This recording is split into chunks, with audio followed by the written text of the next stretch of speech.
this is what the proponents of not one really, but two treaties that are supposed to be approved by something nobody ever heard of called the World Health Assembly, which is kind of like the UN General Assembly is to the United Nations. It's the member nations that are in the World Health Organization, or W.H.O.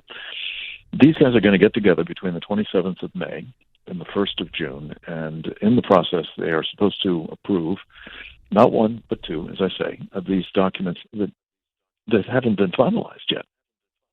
I mean, they're still negotiating them, and they expect to be negotiating them until right up to the moment when they're supposed to be approved.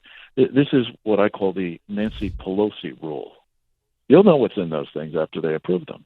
Mm-hmm. The trouble is what we've seen in previous drafts is plenty worrying. Why? Because, I don't know, you and I'm pretty sure some members of your audience recall the COVID-19 pandemic.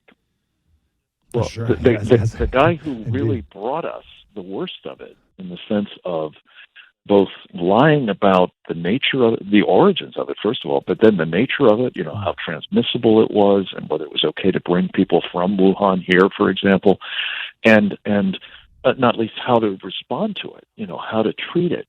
Don't treat it early. Don't use readily available, inexpensive, safe, things like ivermectin and hydroxychloroquine. No. Wait till you're really, really sick, and then you go to the hospital, and then they kill you. That's the China model that this fellow, Tedros Ghebreyesus, the Director General of the World Health Organization, advised us to adopt. And, people like Tony Fauci and Deborah Birx and all these people were all about it. They basically made that the law.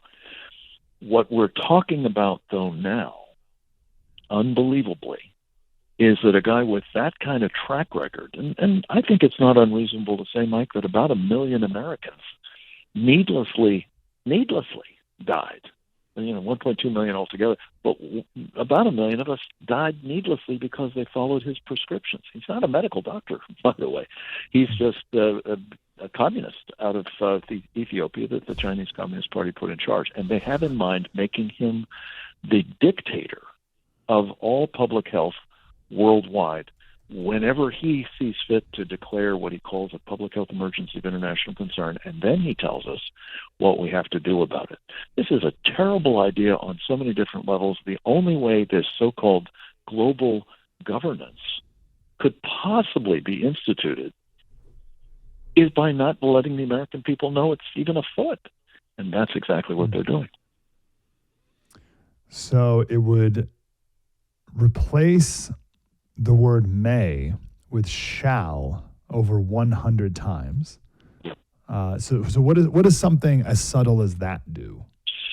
Well, it takes a voluntary arrangement in which somebody, gives you advice and tunes it into a command arrangement, a compulsory arrangement. And again, there's actually, I think, in both of these treaties, some provision that says, "Oh no, we're not infringing upon the sovereignty of nations." Well, when you tell them 170, 80 times, whatever it is, that you will do what you're told, that does infringe upon it. And here's the thing: I mean, sovereignty for probably most Americans is a pretty nebulous or abstract concept. I mean, it's what makes us the nation we are. It's our Constitution, for example. But this is really personal, because what Tedros Ghebreyesus becomes, if he gets all of these powers, is your doctor. He's able to tell the person that you think is your doctor what they can know, what they can say, what they can prescribe, and how you can be treated. And again, I'm not conjuring this up. That's what a lot of us found we were facing in the pandemic. With the exception of some very, very impressive, courageous medical practitioners like Dr. Peter McCullough and Robert Malone and Merrill Nass and Peter Korian. So those were people who stood up and said, wait a minute, no, there's a better way to do this. Give them ivermectin, give them hydroxychloroquine, get it done early, keep them out of the hospital and all the rest. And you know what happened to those people, Michael? They were punished. a number of those folks lost their licenses or were, otherwise censured. And this is not going to be possible going forward in the future. This will be something that will be punishable in some countries, and maybe ultimately here, like France. They're actually going to put people in jail if they're medical doctors and they are giving counsel other than what the WHO prescribes. And get this, there's also a censorship mechanism. I've been talking a bit about this lately. I'm sure you've covered it. The Supreme Court had a hearing on the subject of how the Biden administration was making the tech giants, enforce essentially censorship of anything that was deemed to be at odds with the party line, if I can use that expression, about COVID. Well, that is part and parcel of these treaties. They're going to institute that as a formal international obligation. So here's the kicker. What we're saying to people is go to sovereigntycoalition.org, and there's a Not Now campaign that says, look, don't even think about making these things binding upon us in the next, 11 days or so. Yeah. And if anything comes of all of this, not in the next few days, but maybe in a year or so, well, what we want you to do is we want you to submit it to the United States Senate for a 2/3 majority vote under our Constitution. And the Biden administration doesn't have any intention of doing that. So this is the name of the game. I want to get to that point, but just to go back to your censoring point, this is Article 18 in this WHO World Health Treaty.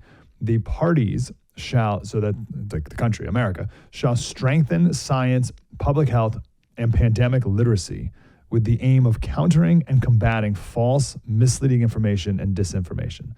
Like if you live through COVID and you don't have red flags all over the field over that sentence, then lessons have not been learned. But I just have to say, they've fiddled with that language, so maybe it's a little different. But we don't know because they're not showing it to us and won't until they vote for it. So listen, we can debate whether this is a good idea or a bad idea, but we would do that in the U.S. Senate. Like the Constitution is clear about this. Any treaty that the states are engaging in, then the country, the federal government must debate this via the Senate.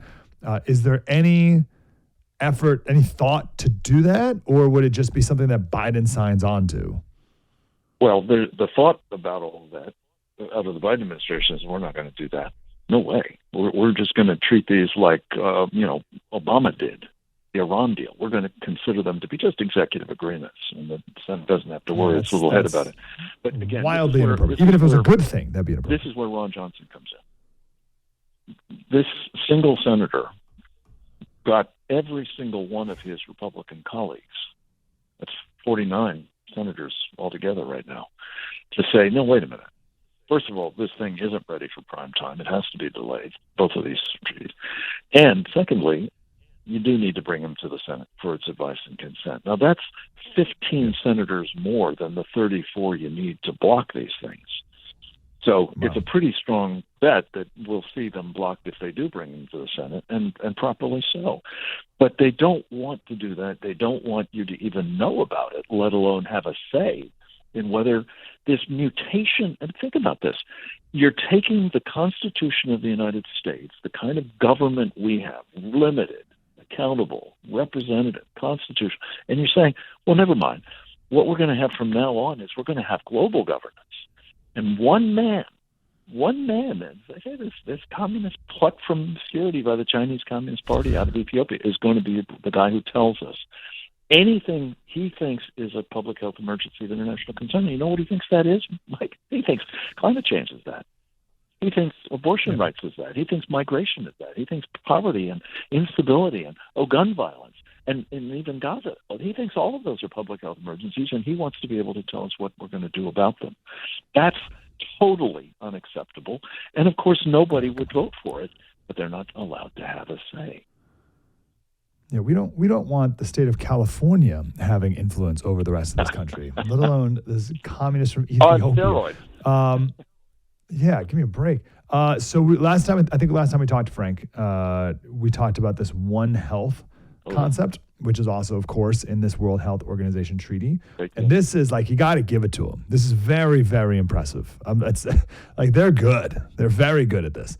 Way better than conservatives are for the most part. Right. So One Health is human health, animal health, and environmental health. Think of a Venn diagram. And where they all cross over is One Health. Right. And it sounds wonderful. Sounds beautiful. And like, well, of course, I'm for one world, One Health, one government. Peace and love, man. So, but here's the thing. Yeah, it's very, very everybody's efficient. got the same rights. What's the problem, Mike?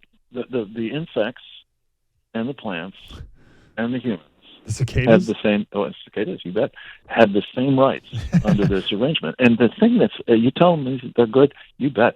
What they've been doing is they've been plowing literally tens of billions of dollars into various One Health arrangements.